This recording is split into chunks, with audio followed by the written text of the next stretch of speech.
What is improv? Well, this is improv. Hey there, buddy! Hey there, slugger! Put up your hands, I'm a friendly mugger. Give me your money! Give me your dog! Give me the sky! Give me that thing! Woo, I'm crazy! Woo! And this is improv.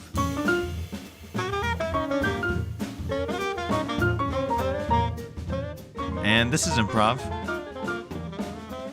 Well, hold on. How's that improv?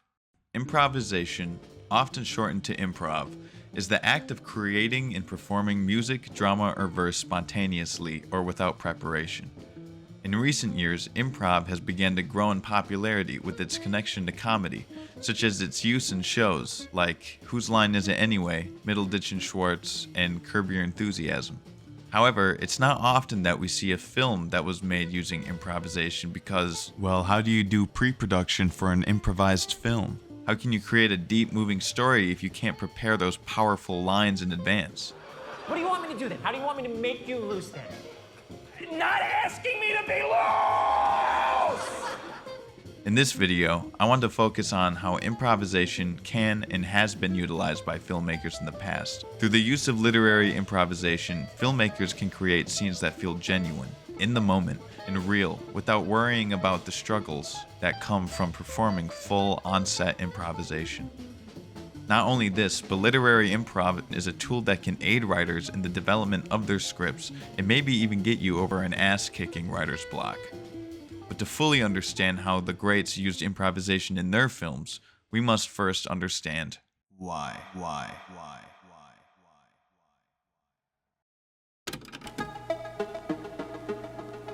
This is a solemn but glorious hour.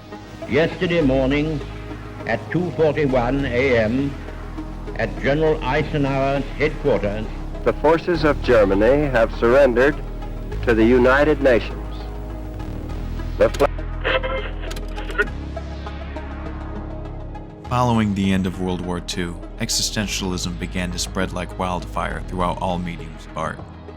Theater of the absurd gave birth to plays focused on human condition and how life was without purpose. Let's call the last, the Stones, Cunard, tennis, the Stones, Cunard, I'm finished!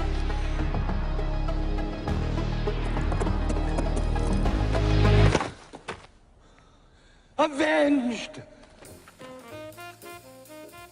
Building off the coattails of jazz, the Beat Generation created new forms of free expression, such as free verse poetry and spontaneous prose.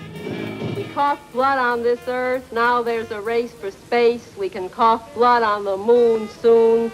Tamara is Dragsville Cats, Tamara is a king-size drag. However, the movement that started the snowball effect of improvisation in film was Neorealism. Neorealism was a movement that aimed to express life under and in response to Mussolini's fascist regime. Rising in both Italian literature and cinema, the movement focused on capturing the harsh reality of a divided post-war country grappling with the issue of fascist conformity.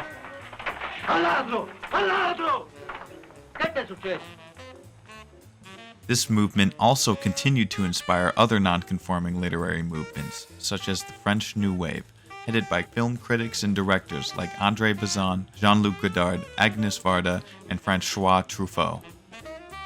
Similarly, in America, beat cinema began to grow in popularity as part of New American Cinema and was headed by the likes of Jack Kerouac, Andy Warhol, and John Cassavetes. We'll come back for him later. What all of these new movements of cinema had in common was that they chose to break away from conventional cinema, an expression reflecting their distaste for conformity. Thus, new methods of filmmaking began to emerge. Okay, so Cinéma Vérité was a form of filmmaking that played on aspects of both documentary and fiction. Popularized during the French New Wave, films would take more unconventional approaches, choosing to hire amateur actors, use handheld cameras, break continuity in scenes and editing, film in uncontrolled locations, shoot long takes, and occasionally disregarding using a screenplay altogether. This sort of unplanned cinema called upon the use of improvisation. Now this is where we introduce one John Cassavetes. John Cassavetes, growing in popularity by the late 50s during the rise of beat cinema, is notoriously known for using improvisation to create his films. But a lot of actors just say, what do I say? Where do I stand? Well, on the Cassavetes films, very similar, right? Outline. They have lived a lot. A lot of ad-lib. I think there was a lot, but a lot less than most people think. Shadows, his directorial debut, was a film he shot completely without the presence of a script. He's a statue. I know he's a statue, Dennis. What kind of a statue? I know he's a statue. Well, Tom, I don't know everything. You know something, Dennis? Yeah? You don't know nothing. Oh, yeah? Well, what do you know? Okay, well, that has to be scripted, right? While the first version of Shadows was truly improvised, opting out of rehearsing and blocking and going solely off extensive character portfolios, all of Cassavetes' other work uses fully written and revised screenplays.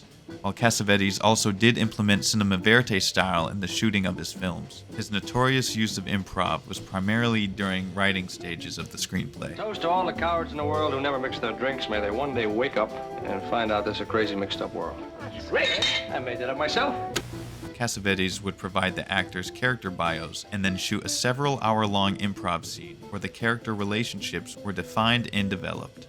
A script would be provided based loosely off the improvised scenes. The script would then continue to be rewritten and changed to fit the performance of the actors, creating more intense, unpredictable reactions from the actors and creating a sense of realism within the film.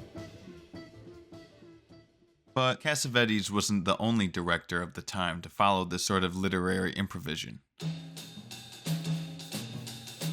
Mike Leigh created his own process called PCM, or performance-centered mode, where he comes up with a general role he wishes the actors to portray and then wishes for them to pull from personal experiences in order to build their own characters out. After this, the director and actor will build a character blueprint based off these experiences and conduct one-on-one sessions to perfect the character's personality and performance. Finally, the director would provide a shooting script with no dialogue or detailed description to keep the performance of the actors completely open for creative input and change. Frederico Godfrid also had a similar method described as the journey, which focused more on building characters based on a location. As opposed to Cassavetes and Leigh, Godfrid would begin by creating a rough draft of a script, even before casting actors. Godfrid would then find a location and travel there with his actors, where they were instructed to just enjoy themselves and observe the culture of the area. Eventually, he'd then ask the actors to take what they've witnessed and begin playing their given characters while still exploring the location, even sometimes practicing through a sort of method acting. Then, eventually, the script would be introduced with the actors now having a deeper understanding of their characters and being able to react in character reliably.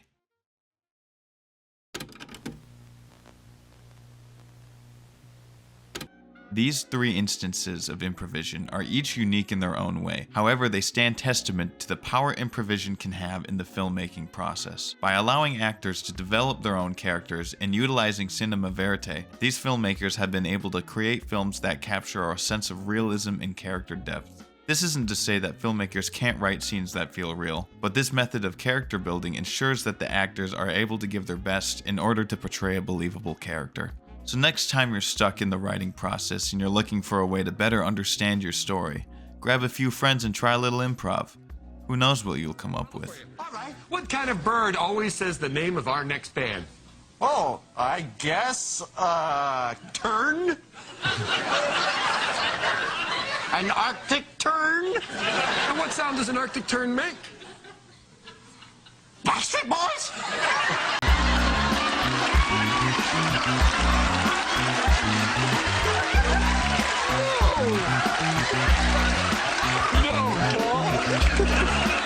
That's wrong!